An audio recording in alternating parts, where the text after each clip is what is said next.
सुप्रभात। हिंदी की इस क्लास में हम सभी क्लास 12 की हिंदी संस्कृत खंड यानी कि संस्कृत दिग्दर्शिका का 8वां पाठ है, अध्याय 8, जिसका नाम है सुभाषित रत्नानि। अर्थ होता है सुभाषित रूपी रत्न का। श्लोक संख्या 11 से 15 और यही पर आज इस अध्याय का समाप्ति भी है, क्योंकि इस अध्याय में सब 15 श्लोक हैं। 10 श्लोकों का अध्ययन हम लोगों ने इसके पहले 2 वीडियो में कर चुके हैं। आज की वीडियो जो है 11 से 15 के बीच की बनाई जा रही है और इसी के साथ यह अध्याय समाप्त हो जाएगा। पहले वचन करते हैं, तत्पश्चात इनके शब्दार्थ और अर्थ बताएंगे। आप सभी ध्यान से सुने। एक बार पुनः बता रहे हैं कि यह अध्याय बहुत ही महत्वपूर्ण है। इसके जो श्लोक हैं पेपर के हर सेट में हर वर्ष पूछा गया है और अब की बार भी पूछा जाएगा, इसलिए इसकी 15 श्लोक का अर्थ अच्छी तरह से आप लोगों को आना चाहिए। शेष काम आपका है। क्रीडाति या सुचरते पितरम सा पुत्रो यदि भर्तृयो हितमिच्छितम तत्कलत्रम। क्रीडाति या सुचरते पितरम सा पुत्रो यदि भर्तृयो हितमिच्छति तत्कलत्रम तमेन्द्र आपद सुखे न संप्रियम यद एतत्रयम जगति पूर्णकृतो लभन्ते हैं। कामान दुग्धे विप्रकर्ष लक्ष्मी कीर्तसूते दुष्कृतम हिनस्ति शुद्धानां शान्तानां मातरं मंगलानां धेनु धीराः सुनित्रां वाचमाहु वचने व्यसित पदार्थां कोऽपि हेतु न खलु बहिरूपाधिप्रीत्या संश्रयन्ते हैं। विकसति ही पतंगस्युदयो पुंडरीकं द्रवति च हिमस्त्वात् दुर्गते चंद्रकान्तः। निन्दति नीतिनुपुरा यदि वास्तस्तुवन्तु लक्ष्मी समाविशतु गच्छतु वा यथेष्टम्। अद्यैव अमृतमस्तु युगान्तरे वा न्यायाति पथः प्रविचलन्ति पदं न धीराः। ऋषियो राक्षसीमाः वाचमुन्नृत्यो है सहयोनि सर्वेणां साहि लोकस्य निर्जति।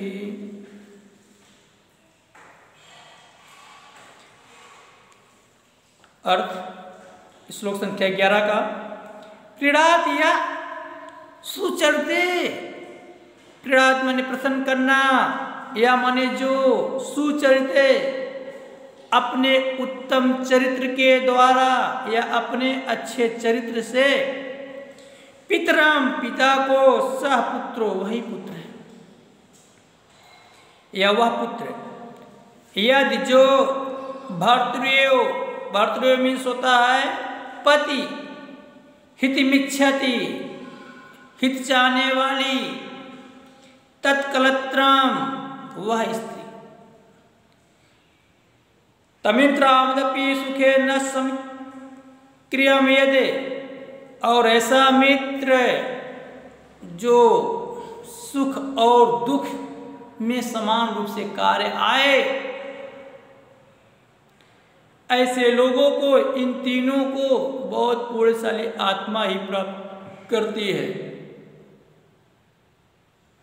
पुण्यो ग्रंथे लभन्ते, ऐसे इन तीनों को बहुत ही पुण्यशाली आत्मा ही प्राप्त करती है या पाती है। अर्थ सुनेंगे सरल अर्थों में। इस श्लोक के माध्यम से बताया जा रहा है कि जो अपने उत्तम चरित्र से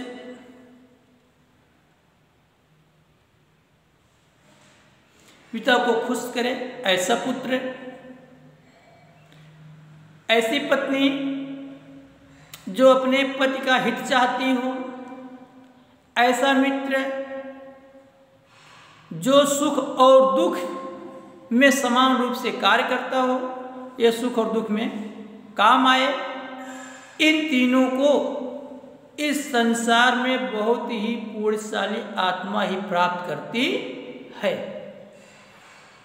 बहुत ही पुण्यशाली या बहुत ही भाग्यशाली आत्मा ही प्राप्त करती है कि मित्र भी अच्छा हो, पत्नी भी पति का हित चाहती हो और पुत्र ऐसा हो जो पिता को अपने आचरण से प्रसन्न करता हो, अपने उत्तम चरित्र के द्वारा प्रसन्न करता हो। वह पुत्र जो अपने उत्तम चरित्र से, अच्छे आचरण से पिता को प्रसन्न करता है। वह पत्नी जो अपने पति को या पति के हित चाहती है, पति के विषय में हित चाहती है, अनुरक्त रहती है, और ऐसा मित्र जो उसके सुख और दुख में समान आता है। इन तीनों को यानी पुत्र, पत्नी और ऐसे मित्र बहुत ही पुण्यशाली आत्मा ही संसार में प्राप्त करती है। कामान दुग्धे कर्ष लक्ष्मी है कीर्तसुते दुष्कृतम या हिनस्ति शुद्धानाम शांतानाम मातरम मंगलानाम धेनु धीरा सुनित्रम वाचमहु। विद्वानों ने जो मधुर वाणी होती है, ऋषियों ने, विद्वानों ने उस मधुर वाणी को ऐसी कामधेनु कहा है। कामधेनु एक गाय होती है जो इच्छा अनुसार दूध देती है। तो विद्वानों ने मधुर एवं सत्य वाणी को ऐसी कामधेनु कहा है जिससे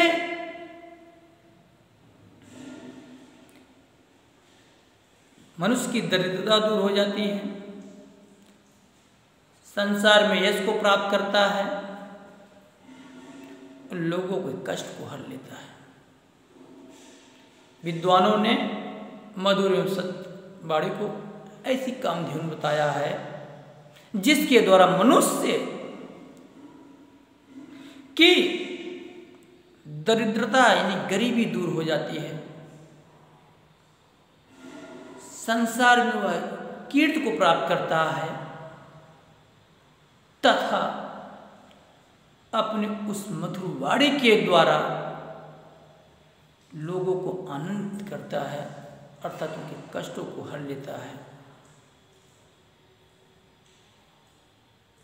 व्यसति जति पदार्थांशों को अपि हेतु न खलु बहिरूपाधीन प्रीतया संश्रयन्ते विकसति पतंगस्योदयो पुंडरीकं द्रवति च हिमवर्ष स्वादु गते चंद्रकांता है।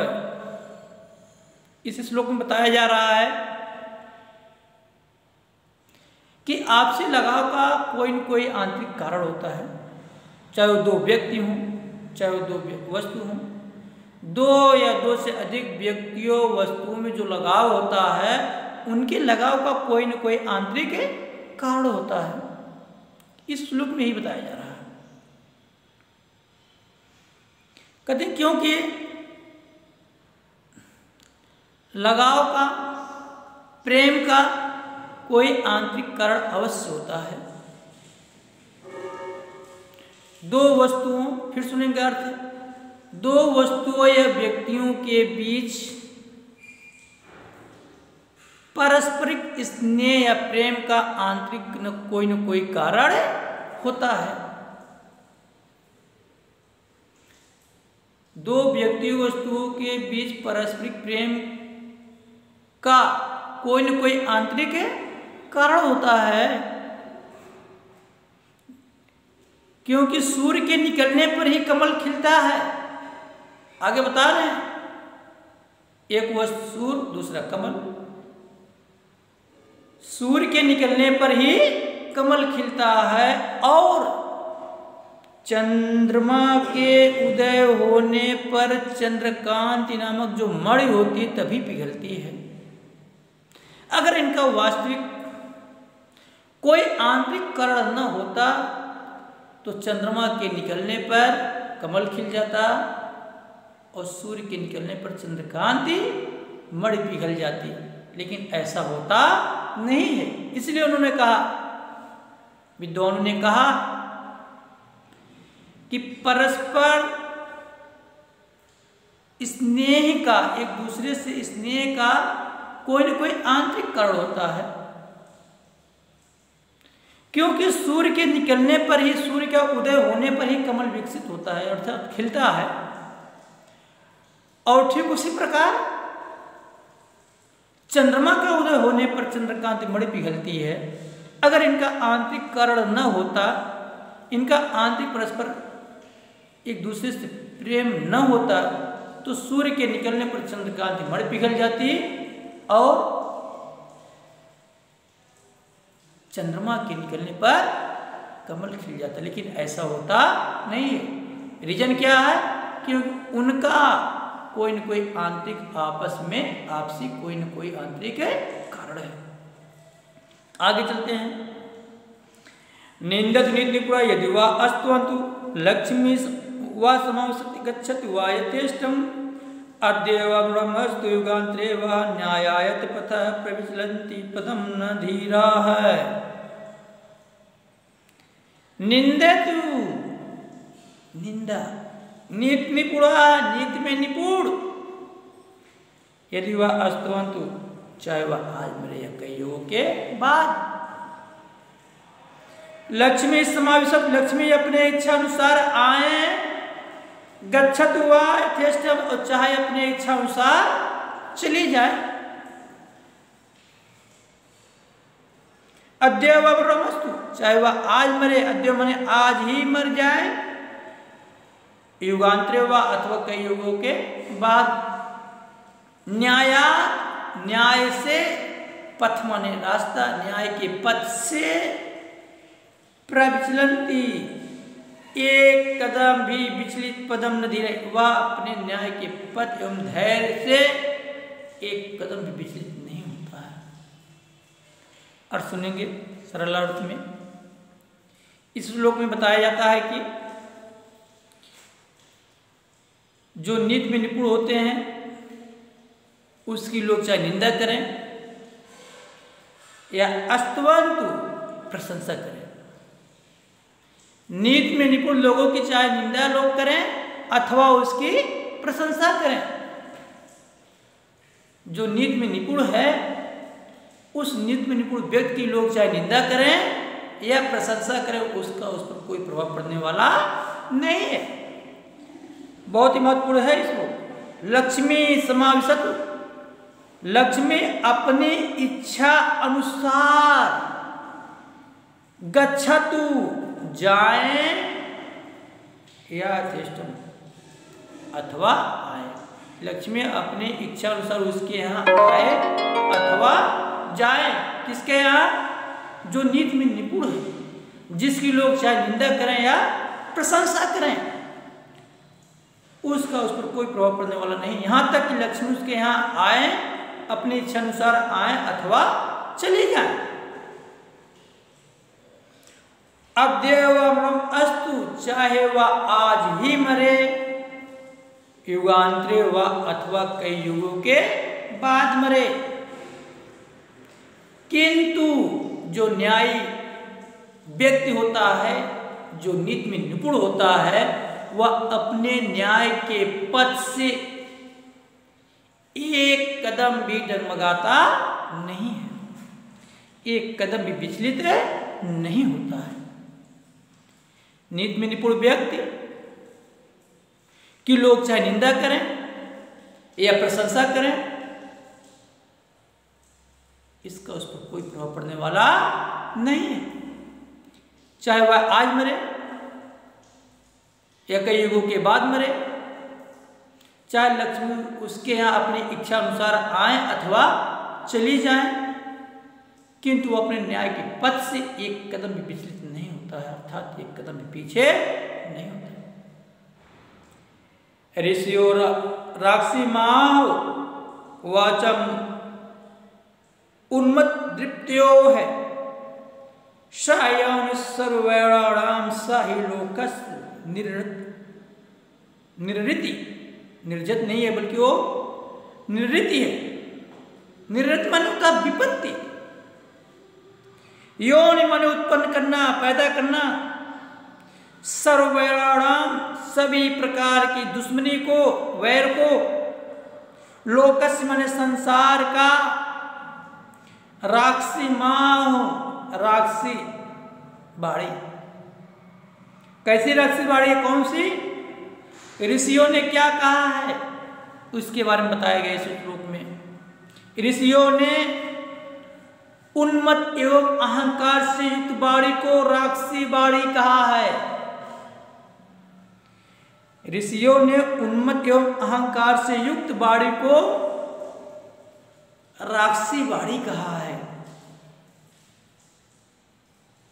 जो संसार के सभी प्रकार के बैर को उत्पन्न करती है, संसार के सभी प्रकार के बैर एवं विपत्ति को उत्पन्न करती है। ऐसी बाड़ी को ऋषियों ने राक्षसी और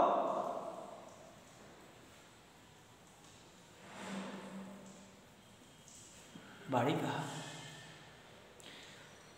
ऋषियों ने उन्मत्त एवं अहंकार से युक्त बाड़ी को राक्षसी बाड़ी कहा है, जो संसार के सभी प्रकार के वैर और विपत्ति का कारण होती है। कौन सी बाड़ी? उन्मत्त एवं अहंकार से युक्त बाड़ी को ऋषि ने क्या कहा है? राक्षसी बाड़ी कहा है। और यही बाड़ी संसार के सभी प्रकार के वैर और विपत्ति को उत्पन्न करने वाली है, उसे जन्म देने वाली है। धन्यवाद।